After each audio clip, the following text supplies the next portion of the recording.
Привет, дорогие друзья! Ну что, уже очень скоро мир изменится. Это давайте отнесемся к этому не просто как к пафосному выражению, а на самом деле мир изменится. Вы знаете, за кого болею я в этой гонке, но тут тоже не надо сильно обольщаться, потому что этот человек уже был когда-то президентом Соединенных Штатов Америки, и вы помните, как он обещал сосредоточиться на внутренних проблемах, сразу же полез в Сирию и так далее. То, что человек обещает в отношении Израиля, к примеру, там, и тех, кто смеет на Израиля нападать, то, что человек иногда отпускает свои комментарии относительно того, как он будет завершать войну и так далее. В общем, говорит о том, что здесь тоже обольщаться не стоит. Вообще человек несовершенен, и поэтому, может быть, как раз-таки второй вариант лучше. А второй вариант заключается в том, что барышня вот эта вот становится президентом. Все видят, чего стоят ее там способности всякие и так далее. А при этом те самые республиканцы берут Конгресс. Причем берут, хорошо так берут. Вот, может быть, это будет интереснее. Я не знаю, как Господь учредит, так оно все и будет, дорогие друзья. А мы сейчас говорим о другом. Кстати, я обязательно буду следить за выборами, буду следить за всеми новостями оттуда. Возможно, будем стрим какой-то проводить, может быть, в частном телеграм-канале, еще пока не знаю. Но сейчас мы говорим о другом. О договоренностях Киева, потому что они накануне, вот уже накануне голосования в Штатах играют роль. Все чаще стали всплывать некие договоренности Киева, причем Киев не хочет, чтобы они всплывали, а они всплывают. Появился проект договора, который Москва предложила Киеву в первые дни вторжения, еще 7 марта. Его передали украинской делегации во время 3-го раунда переговоров в Беловежской пуще. От Киева требовали нейтрального статуса, сокращения армии в 5 раз, запрета на производство и размещение ракет с дальностью от 250 километров, признания независимости ЛДНР и Крыма, отмены санкций, государственного статуса русского языка, восстановления всех имущественных прав Украинской Православной Церкви, запрета на героизацию нацизма. Украина должна была бы оплатить восстановление разрушенной инфраструктуры Донбасса. Что значило признание вот этого всего для Киева, если бы Киев подписался? Первое. Конечно же, дело в том, что пока не увидишь, не поймешь. Мы бы не увидели, к примеру, сколько потеряли земель, сколько потеряли людей. И поэтому оценивали бы это плохо, наверное. Да? Но для Киева это бы значило, во-первых, признание полностью пагубного пути, начиная с 2014 года, когда произошел вонючий Майдан. И, в принципе, с этого начинается отчет, когда Украина начала лететь в пропасть. Последующим раундом переговоров требования были несколько смягчены, но из-за позиции Запада переговоры сорвались. Дело в том, что когда российские войска отошли от Киева, Зеленский, подбадриваемый друзьями а-ля Борис Джонсон и прочие выдающиеся личности, ну и плюс и окружение тоже, и собственные амбиции, и собственное видение, что он там великий, копье судьбы и все вот эти вещи, да, он посчитал, что он может выиграть военным путем. И сейчас вот эти требования называют не иначе, как капитуляция. Смотрите, Москва подготовила тогда договор о капитуляции. Но то, к чему сейчас все движется, как бы намекает на то, что, возможно, ситуация будет еще хуже, и, возможно, капитуляция будет на худших условиях. Сейчас она уже на лучших условиях быть не может в любом случае, потеряно столько территории. Недавно возникла неловкая ситуация из-за того, что Белый дом слил то, что Зеленский просил: дайте мне крылатые ракеты «Томагавк», и я победю Россию.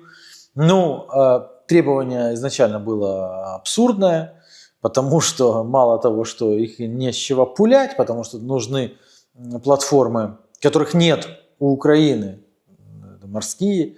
Даже если бы их было с чего пулять, вряд ли бы на экспорт пустил бы Вашингтон эти ракеты дальностью 250 километров. Но может он того и добивался, чтобы партнеры подумали, что он чисто сумасшедший и просит того, чего они дать никак не могут. Критика в адрес партнеров, тех же самых Штатов, звучит сейчас на регулярной основе. Причем, что Зеленский не хочет озвучивать, что они ему советовали, к примеру, переждать 24 год в обороне. Но тут надо заметить, что, допустим, Залужный также ставил под большое сомнение, что там американцы могут посоветовать, потому что он как бы рассказал, что американцы на своей территории не знают, что такое современная война, и поэтому он скептически относился также к рекомендациям партнеров. В общем, у Зеленского сейчас складывается достаточно позитивный вариант для того, чтобы сказать: я пошел на унизительные соглашения, потому что партнеры меня предали. А украинцы готовы воевать до победного конца, в зависимости от того, насколько верят, что за границей им поможет. Поэтому, если они поймут, что за граница не помогает, и Зеленский это озвучит, возможно, они не будут так воинственно настроены и не будут готовы воевать до конца. До конца чего? Вот мне просто интересно. До конца населения или до конца чего? Ну, о женской мобилизации говорят уже открыто, уже говорят, насколько это полезно, насколько это хорошо. Люди в киевских студиях рассказывают, что умереть за свою страну это очень почетно, но они при этом находятся в киевских студиях, да, и так далее. Ну, то есть, может быть, не захотят больше воевать до конца, если узнают, что вот такая история.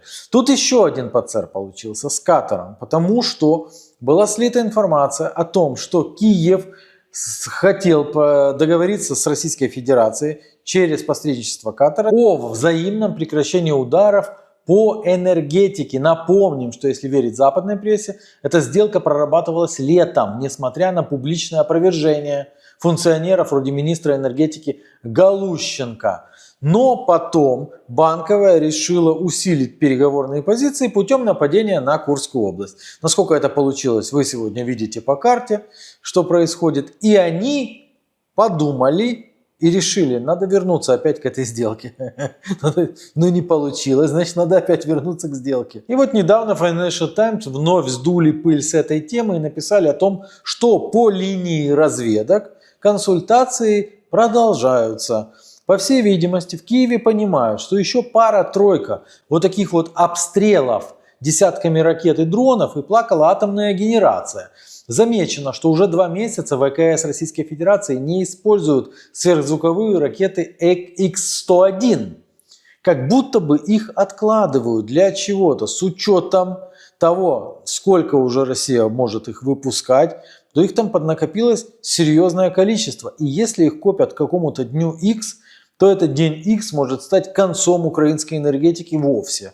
Пукс, и погас свет. И хотя в Кремле информацию британского издания назвали вбросом, с украинской стороны она де-факто была подтверждена на высоком уровне уже минимум дважды. Во-первых, Зеленский еще до публикации в интервью Financial Times назвал взаимное прекращение ударов по энергетике первым шагом к окончанию войны, чем внес сумятицу. Так все-таки чем закончится война в таком случае? Деэскалацией или победой на поле боя над российским агрессором? Ну и теперь Ермак тоже поплыл и в интервью допустил оплошность. Он опроверг прямые переговоры, тем самым признал, что непрямые переговоры ведутся. Он сказал в интервью, что прямых контактов между Украиной и Россией на самом деле не было, но была тематическая онлайн-конференция по энергетической безопасности, к соорганизаторам которой выступил Катар. И представители Украины озвучили там идею, что Катар или какая-то другая вовлеченная в процесс страна может помочь в имплементации договоренностей через соглашение отдельно с Украиной и, например, отдельно с РФ. Они так говорят, и, например, отдельно с РФ, как будто еще с кем-то другим могут проводиться подобного рода переговоры. С Ираном не поставляйте шахеды. Иран, у него на все, на 7 бед один ответ. Это не наши мопеды. Какие предъявы могут быть к нам? Идите гуляйте. Так или иначе, насколько известно, Ермаку договоренностей ни у кого нет. Но если что-то будет намечаться, Украина готова рассмотреть предложения, потому что они соответствуют принципам, которые заложены в формуле мира. Почему договоренностей нет, это вполне себе понятно. О чем договариваться можно с теми, с кем ты уже на финальной стадии договоренности о чем-то, и вдруг происходит вторжение в Курскую область. Все, здесь он просто, Зеленский спутал карту спутал карты самим себе. Потому что у России проблем таких нет. Даже учитывая удары по НПЗ, таких проблем нет. Эти проблемы больше волнуют Штаты. Из-за дороговизны, из-за того, что это может повлиять на рынок и может подорожать бензин. Да. А вот у Киева серьезные проблемы как раз-таки с энергетикой. И если будет вот такой вот удар, который решат погасить свет в Кремле, ну то все, трындец. Но здесь очень интересно, как это входит в формулу мира. Формула мира, напомню, предполагает полный вывод российских войск с территории Украины. А здесь это не предполагает, ну, просто не будут бить по энергетической инфраструктуре. Так где же тут сочетание с формулой мира Зеленского? Ку-ку, Гриня. Вообще в ход пошла та же дипломатическая стратегия, что в случае с зерновой сделкой. Слуги говорили, что они никаких соглашений с Москвой не подписывали, а только с посредниками. Но это хорошо разговаривать с посредниками, но все-таки, когда есть посредник, то есть три стороны. И третьей стороной, неминуемо, является Российская Федерация. Не так давно были переговоры в Монреале. Кстати, один наш товарищ просто пропустил их, потому что он хотел туда отправиться и задать пару вопросов. Ермаку, к примеру. Там доступ можно было получить к телу. Так, короче, состоялась эта делегация в Монреале. Целых 45 участников. Не доехали, правда, туда Китай, Индия или Бразилия, это понятно. Подписали они какой-то там итоговый документ. И что дальше? Они ДРГ будут отправлять в Российскую Федерацию, чтобы те освобождали военнопленных? Или что? К чему это все? Ни к чему, сотрясание воздуха, когда нет третьей стороны, а третьей стороной здесь является Российская Федерация, Кремль, Путин. Продолжая разговор о Ермаке, похоже, что он, как и Зеленский, вообще с трудом понимает, куда все движется и чем кончится. Вот его цитата из интервью. «Дипломатический путь не может начинаться не с линии 24.02.24. Это будет несправедливо. Это, к сожалению, создаст угрозы, что это может повториться. Украина должна вернуть все свои территории и должна вернуть всех своих людей. Пути этого могут быть разные». Видимо, правду говорят, что у Ермака не тот английский, который позволяет ему общаться без переводчика. Здесь ничего постыдного нет-то в переводчике. Многие лидеры стран используют переводчика. Но если ты уже общаешься, то не используй хотя бы двойные отрицания. Он, наверное, и на буржуйском всех сводит с ума с этими оборотами. I don't know nothing. Хотя все мы знаем, что правильно говорить. Что значит не может начаться не с линии? Вышли хорошо, вышли на эту линию 24 февраля. Предъявили уже Путину ультиматум вывести все войска. Путин, конечно же, отказывается. Что тогда делает украинская армия, украинское руководство? Отвоевывает, получается, территорию ОРДЛО при помощи армии, силы армии. Силы армии нет. Вы скажете, есть? Я скажу, нет. Потому что сейчас они не могут удерживать даже то, что очень далеко от этой самой пресловутой линии, куда должны выйти. Что тогда получается? Все, проигрыш. Зато Ермак убежден, что у Зеленского хорошие отношения и с Харрис, и с Трампом. Правда, не говорит, в чем они заключаются, эти хорошие отношения. А еще он говорит, что в Украине не коррумпированный президент. В першу чергу, у нас не коррумпованный президент. И это где-то там, у кого-то там тоже коррумпированный, да. Но, наверное, именно по причине некоррумпированности власти в Украину и мотается инспектор по обеспечению прозрачности из США, которые сами знают толк в распилах армейских бюджетов, кстати. И чинуш с крупными суммами денег непонятного происхождения за этот год наловили больше, чем, я не знаю, чем, мне кажется, за 2 каденции предыдущих президентов. Но тут есть один нюанс. Наловить-то наловили, а кто из них сидит? Никто, говорю так, никто из этих людей не сидит. И сидеть не будет. Даже на местном уровне откупаются. Даже те, о ком все кричали, там смотрите, там миллионы долларов, смотришь, а они уже под личным обязательством гуляют. Зато далее Ермак блеснул цитатой Бенджамина Франкліна «Off records» перед Мосійчук. Офрек, глава офісу Андрій Єрмак, сказав: розумієте, Наталю, я вам нагадаю слова отця засновника Сполучених Штатів Америки Франкліна, який сказав, що якщо ти вибираєш між свободою і безпекою, і якщо ти вибираєш безпеку, то врешті ти можеш не отримати ні свободи, ні безпеки. Видно, что авторитет старины Бенджамина для Ермака непоколебим, потому что столько бумажек через его руки проходит со светлым ликом Франклина, да? Но только хорошо бы ему знать, он же типа вице-президент, что цитата Франклина была серьезно извращена, и изначально она касалась конфликта из-за налогов в Пенсильвании в военные годы, то есть из-за бабок. Но, как всегда, слышал звон, да не знает, где он. При этом в американской прессе продолжают появляться странные материалы. К примеру, здесь появилась статья с названием «Лучшее стало врагом хорошего в Украине». Автор считает невыполнимыми условия победы, которые озвучивает Киев, о возвращении контроля над границами 1991 года. А в администрации Байдена избегают конкретики,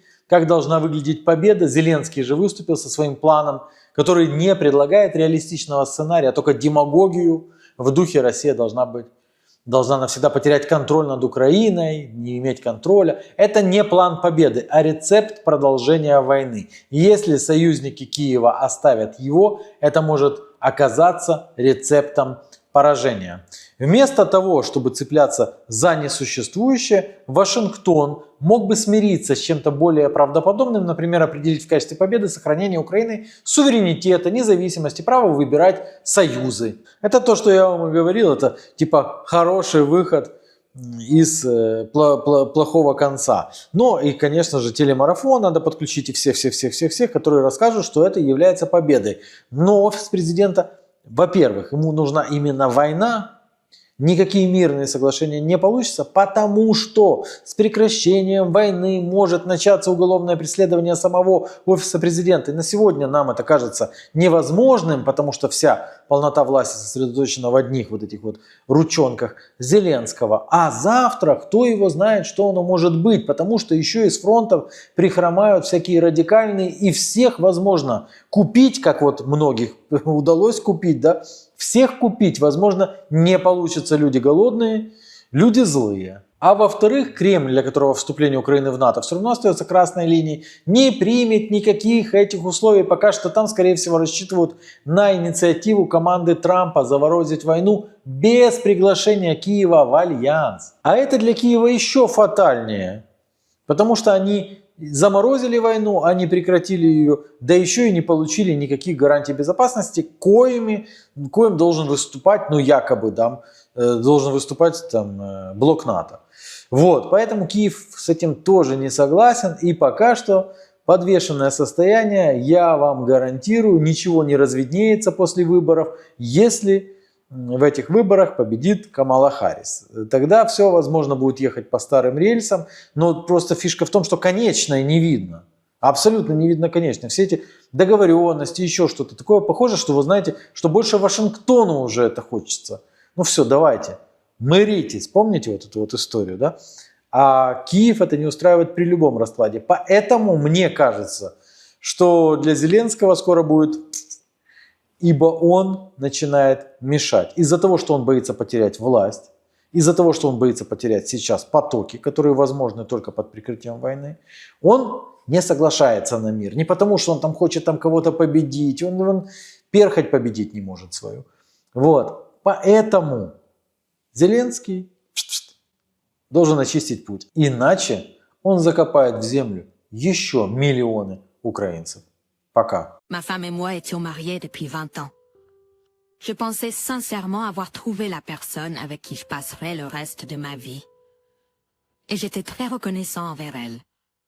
Nous nous sommes rencontrés grâce à des amis communs et nous nous sommes tout de suite entendus.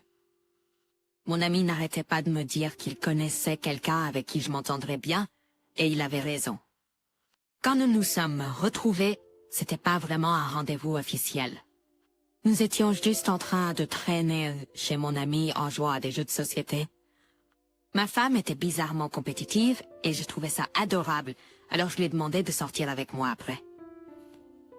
Nous avions beaucoup de points communs et nous aimerions passer du temps ensemble. Le mariage était une évidence pour nous quand le moment est venu. Nous voulions tous les deux une famille et cette vie de rêve, avec une maison et une clôture blanche. Nous étions jeunes quand nous nous sommes mariés car nous voulions fonder une famille. Ma femme était catégorique sur le fait de ne pas vouloir être une grand-mère âgée, ce que je trouvais assez drôle.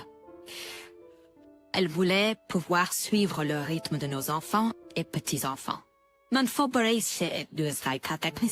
Il y a environ 10 ans, nous avons décidé d'avoir un dernier enfant avant de mettre fin à notre famille.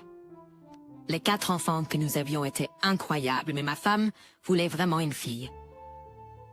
C'était une période stressante dans notre mariage car tomber enceinte était difficile.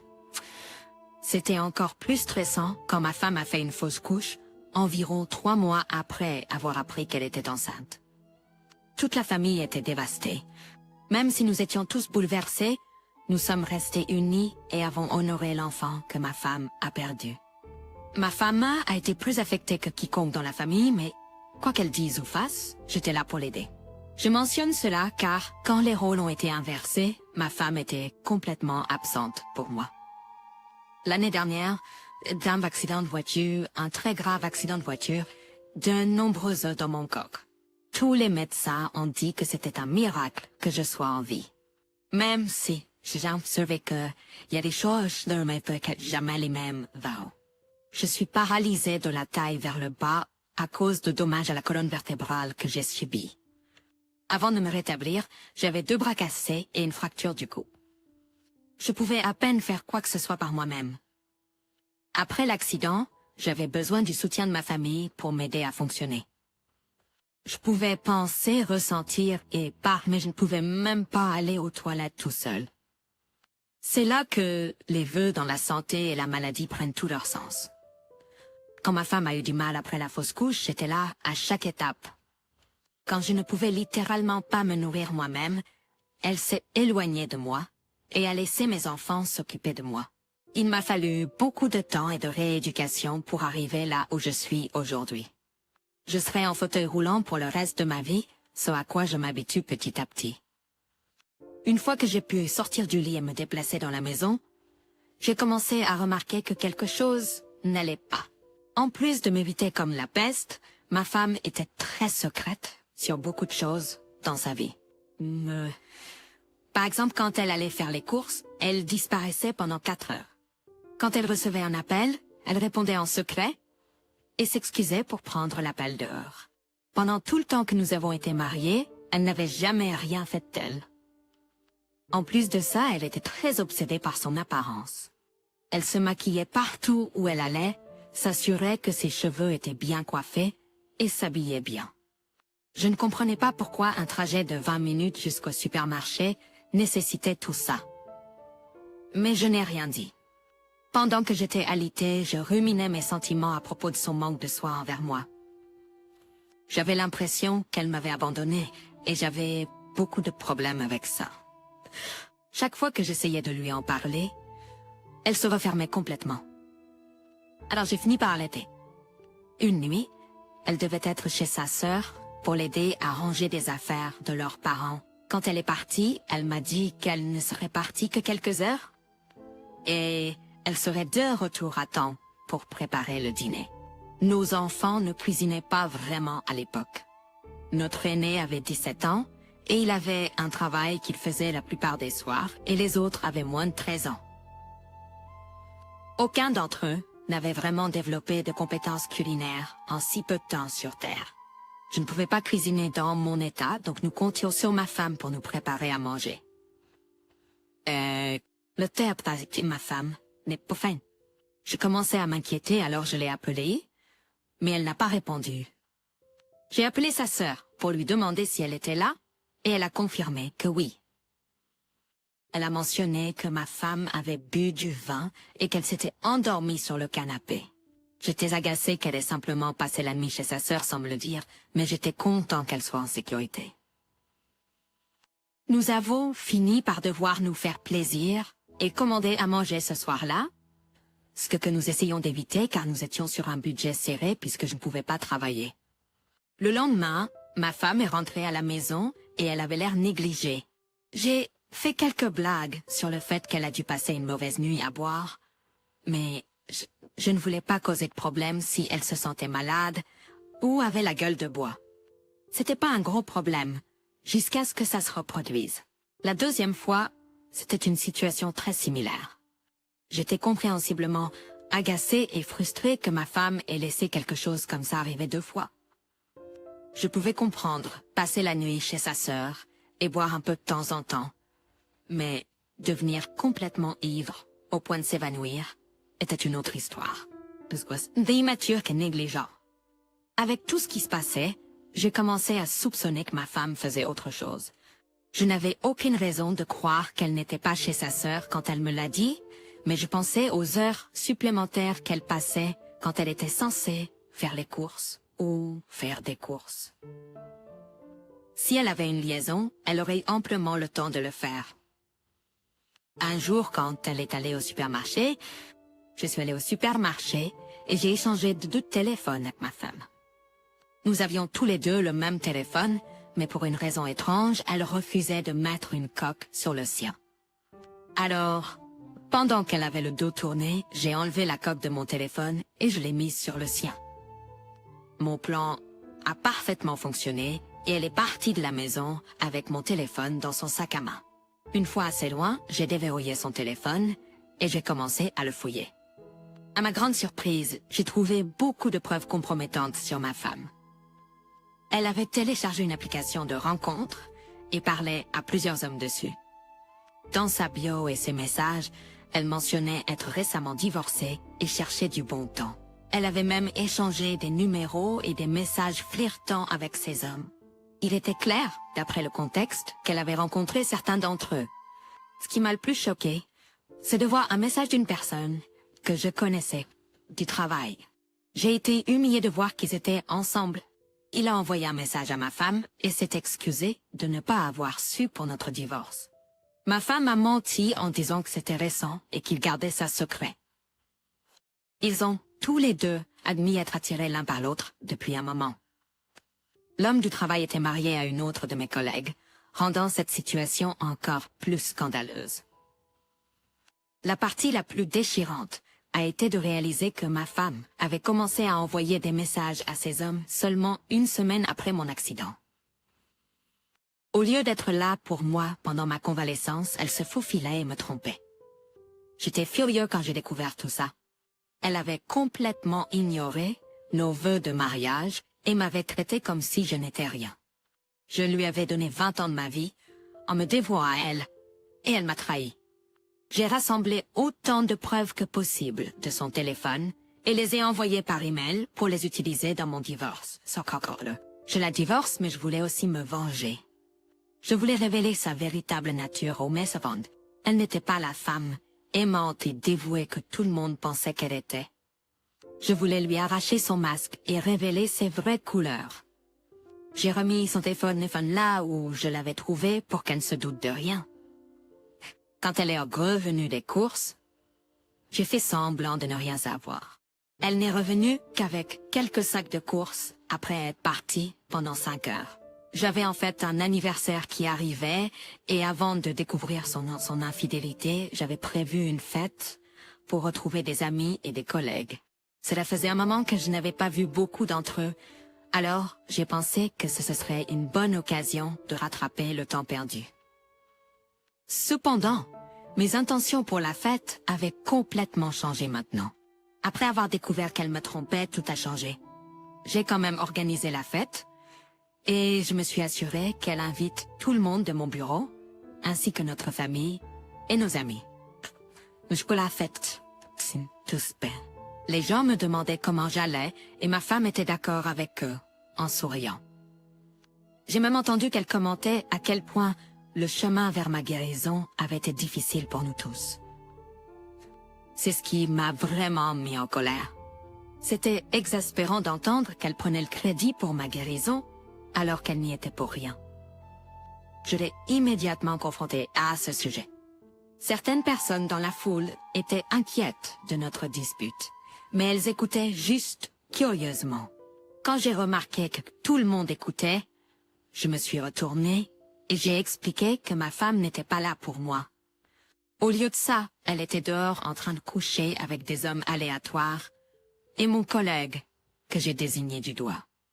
Sa femme avait l'air confuse, alors j'ai même cité certains des messages qu'il s'était envoyés. Ma femme était clairement sur le point d'exploser contre moi. Elle a mis fin à la fête plus tôt et a renvoyé tout le monde chez eux. La femme de mon collègue lui a versé un verre dessus avant de partir. Elle l'a insulté et a dit à son mari qu'elle voulait qu'il quitte la maison. J'ai dit à ma femme que je ne voulais pas en parler. J'avais toutes les preuves dont j'avais besoin et j'avais déjà contacté un avocat en divorce. Toute la maison, c'est ça mon nom et je voulais que ça qu'elle parte le plus tôt possible. je lui ai dit qu'elle n'obtiendrait rien de moi. Elle a prétendu qu'elle avait droit à la moitié, voire plus.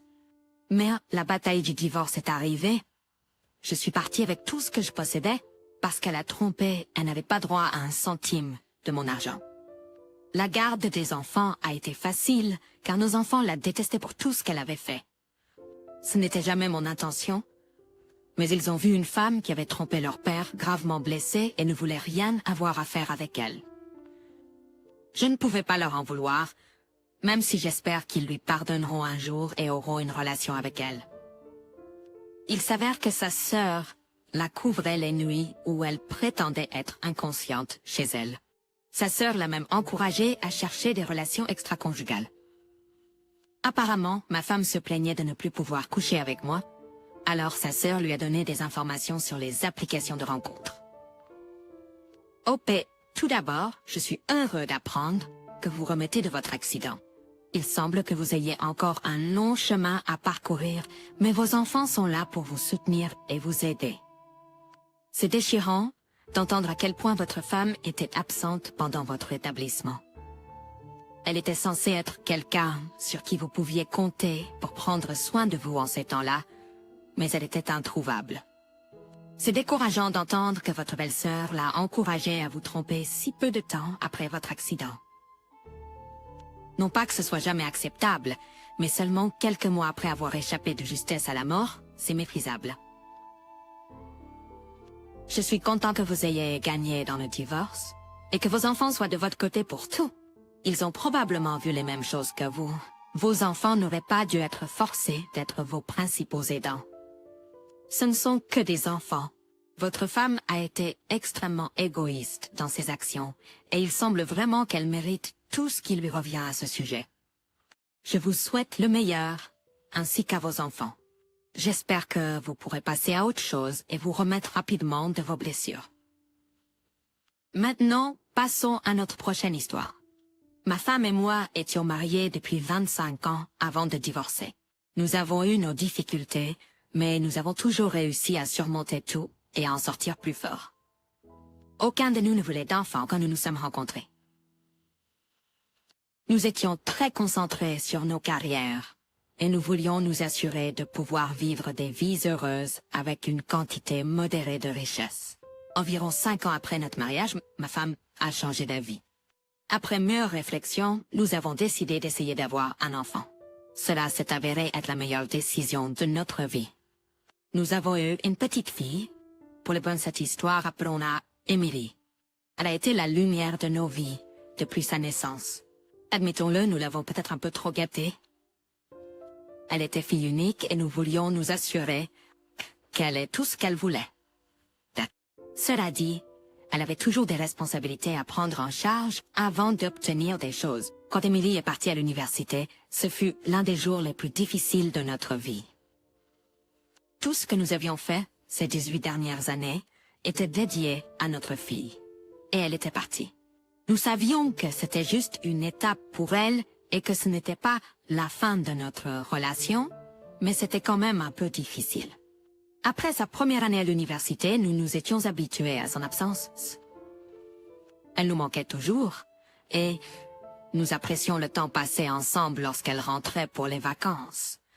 Mais c'était presque comme si nous avions la vie que nous avions imaginée lorsque nous nous sommes mariés. Nous voyagions et faisions des choses que nous n'aurions pas pu faire avec un enfant. Pendant la 2e année d'Emily à l'université, elle a fini par étudier à l'étranger pendant un semestre. Elle a étudié en Italie où elle a rencontré son petit ami, appelons-le Joey. Elle a eu plusieurs petits amis en grandissant, mais aucun n'était comme Joey. Elle l'adorait. La façon dont elle parlait de lui donnait l'impression qu'elle savait que c'était l'homme de sa vie. Ma femme et moi étions tous les deux excités de le rencontrer car il semblait être un gars formidable. Comme il vivait en Italie, se retrouver pour dîner était un peu difficile. Mais l'été après sa 2e année, nous l'avons invité à notre maison au bord du lac pour nos vacances. Nous avions acheté la maison il y a 5 ans et y allions chaque été depuis. Nous avons payé cela bien, ma femme et moi l'avons tout de suite aimé. Il était charmant et beau avec la tête sur les épaules. Il étudiait pour devenir chirurgien et était apparemment le meilleur de sa classe. À la fin du dîner, je suppliais presque ma fille de l'épouser. Apparemment, ma femme l'aimait aussi beaucoup, mais d'une manière très différente de la mienne. J'ai remarqué pendant le dîner qu'elle rougissait chaque fois qu'il la complimentait. Au début, je trouvais ça un peu drôle. C'était un jeune homme mignon qui disait à ma femme qu'elle était belle pour son âge, et ma femme tombait sous son charme. Tout au long de la semaine, ils ont développé une relation intéressante. C'était très flirtant, et ça me mettait mal à l'aise, mais je ne voulais pas attirer trop l'attention là-dessus pour le bien de ma fille. J'en ai parlé à ma femme, et elle m'a dit que mes inquiétudes étaient sans fondement. Elle a dit qu'il était juste italien et que les hommes italiens étaient ça. Peut-être que j'étais naïf, mais je l'ai cru. C'était le 4e jour de nos vacances quand j'ai fini par avoir une migraine terrible. J'en avais de temps en temps au fil des ans, et chaque fois que j'en sentais venir une, le meilleur remède était dormir. Le temps passé au soleil n'aidait pas, alors je suis partie plus tôt d'une sortie pour rentrer à la maison. Elle ne durait généralement pas trop longtemps, donc je pouvais avoir un peu de repos. J'ai tiré les rideaux de ma chambre, mis un oreiller sur ma tête et pris quelques excédrines avant de m'endormir instantanément. Je me suis réveillée des heures plus tard, complètement inconscient de l'heure. Oh, heureusement ma migraine était partie, mais j'avais faim. J'ai regardé l'heure et j'ai vu qu'il était un peu après minuit. Alors j'ai marché sur la pointe des pieds dans la maison pour me faire un sandwich dans la cuisine. Ma femme n'était pas dans le lit quand je suis partie, mais je me suis dit qu'elle avait peut-être juste sombré dans une chambre d'amis ou sur le canapé pour ne pas me réveiller. Je m'en suis pas trop inquiétée. En passant devant la chambre de ma fille, j'ai vu qu'elle dormait dans son lit. Son petit ami n'était pas avec elle, mais je n'y ai pas prêté attention. Quand je suis arrivée dans la cuisine, j'ai essayé d'ouvrir les placards et le frigo discrètement pour éviter de réveiller ma fille. Puis j'ai entendu des rires. Je me suis figée essayant de comprendre ce que j'entendais. Depuis le porche, à l'extérieur, j'entendais Joey dire quelque chose en italien et ma femme rire. Au début, j'ai pensé que c'était juste de l'esprit taquin comme ma femme me l'avait dit auparavant. Mais ensuite j'ai entendu des gémissements. Je me suis approchée de la fenêtre et jeté un coup d'œil à travers. Ma femme était assise sur les genoux de Joey et l'embrassait dans le cou. Elle portait une longue robe qui était relevée au-dessus de ses hanches, et j'ai pu voir qu'ils étaient en train de faire l'amour. Ma femme était en train de tromper avec le petit ami de ma fille sur le porche avant de notre maison au bord du lac, pendant que ma fille et moi dormions à l'étage. Mais j'étais compte figé, j'ai fait un... Thanks. Ma femme me trompait avec le petit ami de ma fille, et j'étais sans voix. Ils ont continué ce qu'ils faisaient, et tout ce à quoi je pouvais penser était de sortir mon téléphone et de prendre une vidéo comme preuve contre eux. Ils se parlaient pendant qu'ils étaient engagés dans l'acte. Ça,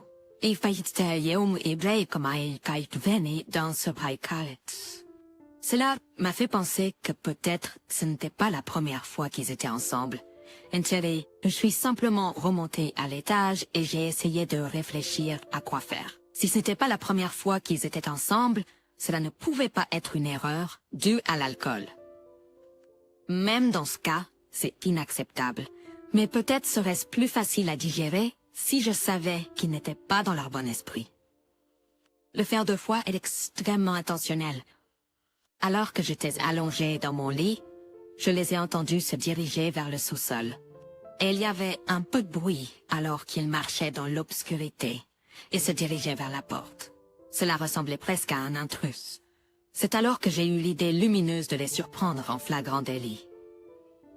Après les avoir entendus, je me suis levée et j'ai attrapé la batte de baseball que j'avais derrière ma porte.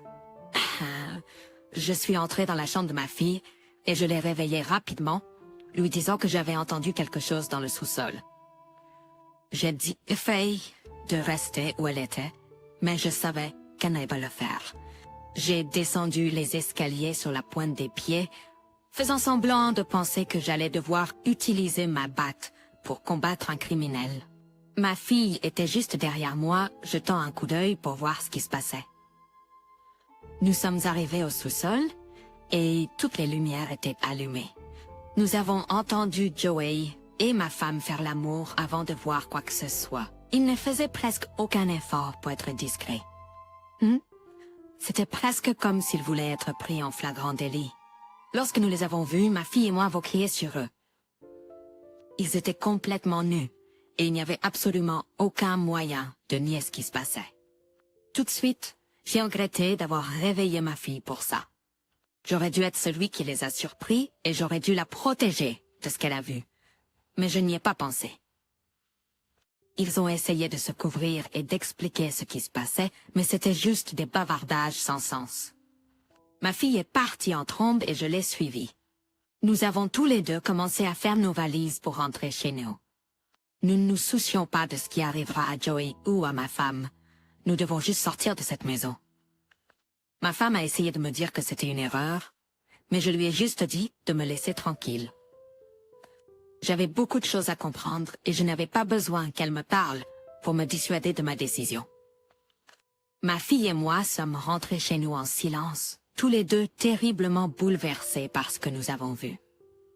Quand je suis rentrée chez moi, j'ai commencé à chercher des avocats spécialisés en divorce. Ma fille m'a aidé à chercher. Après quelques heures le matin, nous nous sommes assis ensemble et avons eu une conversation. Elle était mortifiée par ce qu'elle avait vu et elle ne pensait pas pouvoir regarder sa mère à nouveau, encore moins avoir une relation avec elle. Ce que je ne savais pas, c'est que ma fille avait parlé à ma femme, quelques jours auparavant, de son amour pour Joey. Ils avaient parlé de mariage et elle pensait que c'était une possibilité pour elle. Ils envisageaient de se marier après qu'elle ait obtenu son diplôme. J'étais dévastée pour ma fille et complètement furieux contre ma femme. Tromper n'est jamais acceptable, mais tromper avec le partenaire de sa propre fille est dégoûtant. J'ai poursuivi le divorce. Ma femme et moi travaillions tous les deux et nous payions toutes les factures à parts égales. Tout a été divisé également, y compris le divorce. À ce jour, ma fille refuse de parler à sa mère. Ce qu'elle a fait est impardonnable et je ne peux pas lui en vouloir de l'éviter. Mais je n'arrive pas à croire que vous et votre fille ayez dû traverser cela. La personne en qui votre fille avait le plus confiance au monde, sa mère, l'a complètement trahi. Il semble que votre femme était attirée par le petit ami de votre fille et qu'elle ait volontairement couché avec lui, sachant que cela pourrait ruiner votre mariage et leur relation. C'est juste une chose extrêmement égoïste à faire. Le fait qu'elle ait couché avec lui après que votre fille ait mentionné vouloir l'épouser est méprisable. Vous devriez être heureux pour votre fille, pas jaloux ou envieux, au point d'essayer de vivre quelque chose avec son partenaire. Je n'arrive même pas à imaginer trahir la confiance de son propre enfant de cette manière. Je pense que vous aviez raison d'être méfiant lorsque votre femme était trop flirtante avec lui. Je ne peux pas vous en vouloir d'avoir pensé que tout allait bien. Personne ne soupçonnerait que quelqu'un les tromperait de cette manière. J'espère sincèrement que vous et votre fille pourrez surmonter cela. Je vous souhaite à tous les deux le meilleur. Et j'espère que vous ne laisserez pas ces partenaires égoïstes vous empêcher de trouver des personnes qui seraient réellement compatibles avec vous. Merci à tous d'avoir pris le temps d'écouter les histoires d'aujourd'hui. Si vous avez apprécié l'écoute, n'hésitez pas à aimer et à vous abonner si ce n'est pas déjà fait. De plus, commentez ci-dessous vos réflexions sur ce qui s'est passé et si vous avez une histoire que vous aimeriez partager avec moi sur votre propre situation ou celle de quelqu'un d'autre, n'hésitez pas à me contacter. Prenez soin de vous.